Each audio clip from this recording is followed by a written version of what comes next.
It is totally their responsibility. And if they had taken care of the business earlier, we wouldn't be in this situation right now. Since what happened to Caitlin Clark against the Connecticut Sun wasn't just a missed call or an isolated error, but rather a pattern, the WNBA has a serious issue, and the Indiana Fever are definitely done with it. Here is the problem. So many of these incidents are happening towards Indiana Fever players, particularly Caitlin Clark. The entire sports world is focused on something else instead of celebrating the Fever's recent run to the Commissioner Cup Finals, which should be headline news, the Sun's continued reckless treatment of Caitlin Clark on the court. In this instance, the referees weren't just permitting physical play, they allowed the Sun to attack the league's face and get away with it. When Fever head coach Stephanie White took the podium and began responding to the first question regarding the officiating, you could sense that it wasn't going to be a well-crafted statement. She was setting up for a TKO. Caitlin, for this first, I know you and JC go way back to the Big Ten. What was going on with the chippiness there, and what explanation were you given for the tech that you got? I'll take the official question. I have all the highlights planned. This was an incredible takedown that was required because, if we discovered anything, the WNBA didn't simply fail to learn from the 5 games, as seen by this game and Stephanie White's post-game press conference. Caitlin Clark overlooked that the Fever had obviously had enough and have been ignoring complaints for a long time. Thus, the Commissioner's Cup showdown with the Connecticut Sun was scheduled. Indeed, the Sun is essentially at the bottom feeders of the WNBA, but since the Fever had already lost to them earlier in the season, this game held a bit more significance than just a Commissioner Cup final victory. The Fever were flying high and had a lead, but there were signals that pyrotechnics were on the horizon. And Caitlin Clark are talking to the official. They're both going at it saying, hey, oh, there's a little extra right there. Uh-oh. Naturally, JC Sheldon was included. As you may remember, JC was the player that eliminated Sydney Carlson and Sophie Cunningham earlier in the season. Apparently, JC felt like going for the Fever injury hat trick. Watch when Caitlin Clark is trying to create some space. It looked like she just got hit in the eye there. Ooh, and Marina Mabry. I missed that one, Edona. Oh, I missed that one too. Fans couldn't help but be reminded of this same moment from last season when Jackie went after the league's face, and then in the midst of the pandemonium, Marina Mabry body checked Caitlin to the court. The question is, will they call it unnecessary? Kennedy Carter. The eye claw and the blindside body check, 2 of the WNBA's most iconic attacks on Caitlin Clark, were combined in a single sequence by the Connecticut Sun. Of course, everyone with eyes that aren't damaged by JCS Sheldon's talents could see that this was the ideal opportunity for the league to finally send a message that its biggest star deserves at least some basic protection on the court. You can't claw someone in the eye! Eject her! Eject both of them! Eject both of them! So there's nothing there, Nothing there. JC Sheldon claws her in the eye. Then, the 2 of them get into it, and then Mabry just goes and shoves her onto the ground. Eject both of them! Eject both of them! Eject both of them! You would think that the WNBA would be more cautious, perhaps even a little protective of the one player keeping the league afloat, after Caitlin Clark missed 5 games and the league's ratings plummeted, but no, it's the WNBA, so we got this. Wait, JC Sheldon got away with clawing her in the face! Caitlin got teed up for getting clawed in the face! They didn't even call it a common foul! They didn't call it a common foul! They didn't even call it a common foul! Oh my god! They don't care about players. They don't care about players. There were no ejections, and Caitlin Clark somehow received a technical that was really absurd. Then came the reaction, and this is when things really went south because the fans, experts, and even past players weren't just angry, they were outraged. And I tell you, social media is setting the WNBA on fire right now, not in a good way. It's the understatement. The whole basketball community began to criticize the league for its appalling treatment of Caitlin Clark, and Sentinel tweeted the facts without making any jokes about it because the situation was already so ridiculous that the truth was stranger than fiction.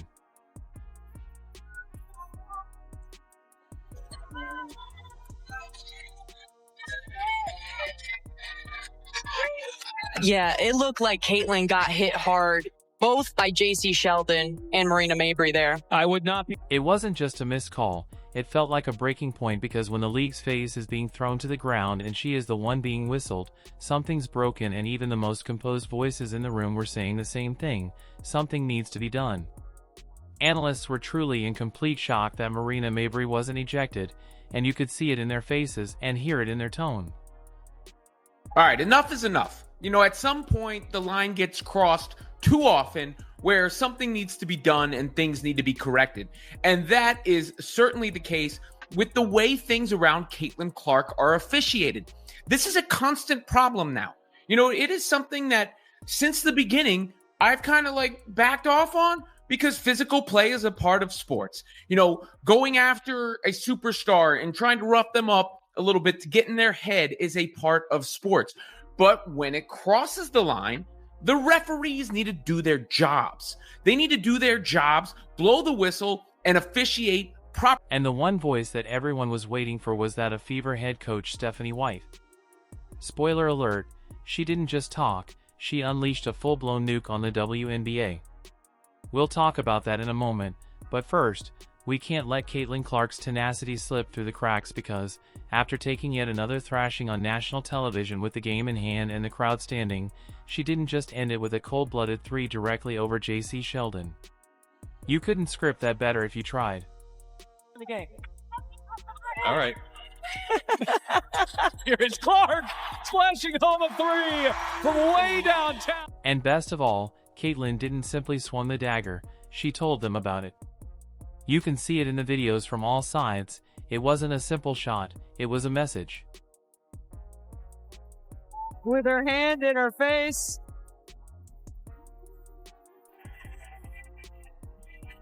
Competitive. However, following the game, the Fever themselves shared Caitlin's reaction in slow motion on X, which wasn't just a celebration but also a message, and it's just amazing.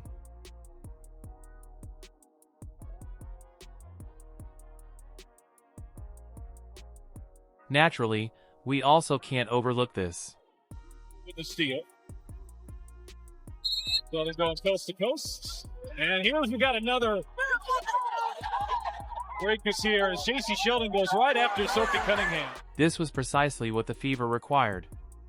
In all honesty, the reason Sophie Cunningham is here is to send messages to be the enforcer and ensure that there are repercussions when other teams start taking cheap shots at Caitlin Clark.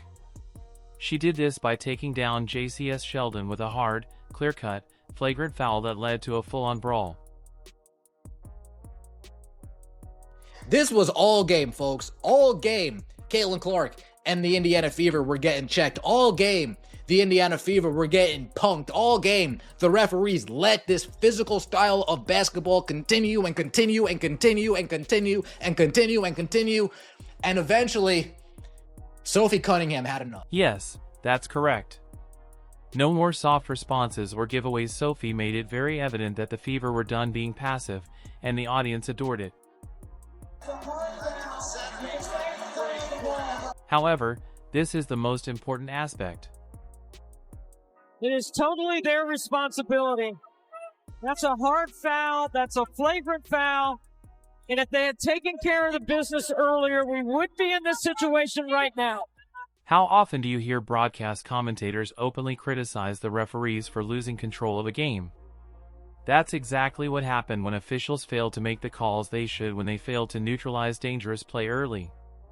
This is what happens: vigilante justice, retaliation, chaos, and that's exactly what we witnessed.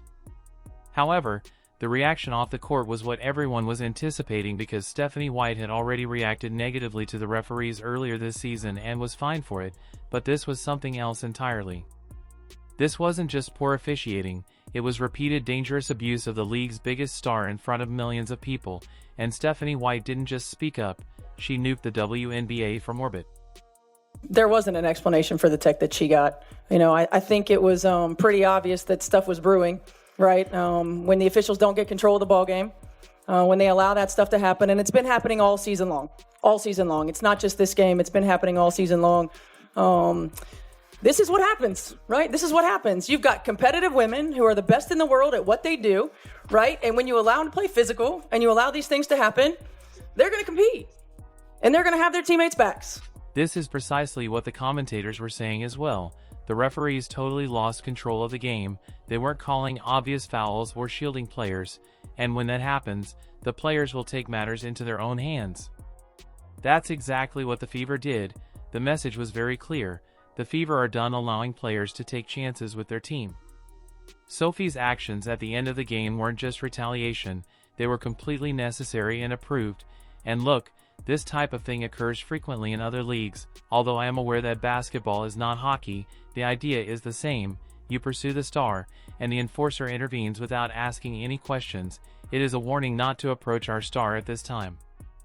I watch a lot of hockey.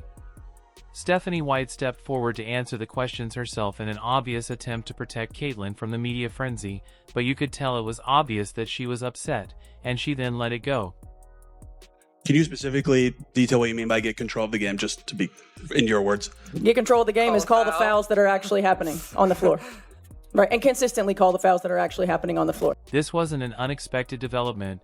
You could see it developing early on and see it in the missed calls. It's that simple: call a foul, simply call what's supposed to be called. The lack of whistles allowed players to get away with grabbing, bumping, and hacking. This is JC Sheldon right here with an entire handful of Caitlin Clark's shoulder and bicep, and she's twisting it. Okay? I mean, this is wild. Here's the zoomed out look, the snapshot. I mean, this league does not have control of its play. It appears that the league is happy to allow French players like JCS Sheldon to make outrageous jabs at Caitlin Clark. By doing so, they are endangering the health of the only player generating national interest in ticket sales and viewership. When Caitlin Clark fails again, the league not only loses a player but also runs the risk of losing everything she has worked so hard to build.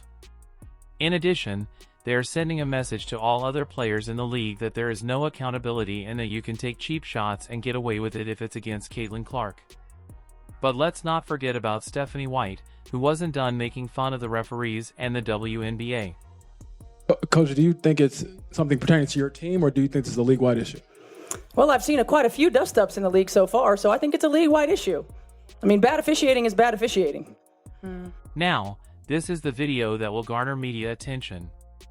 They've brought it up with the league over and over again, and nothing, no action, no accountability, just silence, Stephanie White said bluntly, not only criticizing the referees for blowing this game but also pointing out that it's a long-standing league-wide problem. However, the microphone then dropped the phrase that would have cost her money. The game has changed so much. Players are faster, they're better, they're bigger, they're stronger. They're as good as they've ever been, they're as athletic as they've ever been. The game is fast now. Things are happening quickly. Everybody's getting better, except the... Stephanie White's claim that the officials are not keeping up with the league is not merely criticism. Rather, it is a red alert that essentially labels the entire officiating infrastructure as antiquated, overburdened, and unable to oversee the modern WNBA game, which is faster, more physical, and currently receiving more national attention than ever before. This should be a huge wake-up call, but the problem is that it's not the first one. They just don't call anything, and I don't understand how that's 6 free throws. I'm playing 40 minutes, touching the paint almost every play. It's absurd. It's absurd. And so I'm saying, I'll get fined for that, and that's fine, but, and I needed to make more shots, late game, but, they're fouling the shit out of me every single play. Yeah. So I'm very frustrated with that, and I'm sick of it. I don't know what I need to do. I talk to the refs nice. I pray before the game. I'm over it. When one of your league's biggest stars is literally crying and pleading for better officiating, it's no longer a private matter. Rather, it's a 5-alarm fire in the open, and the WNBA is risking everything if they don't take action right away because there are 3 serious issues. Finally fed up. Once again, WNBA, we're not talking about your basketball.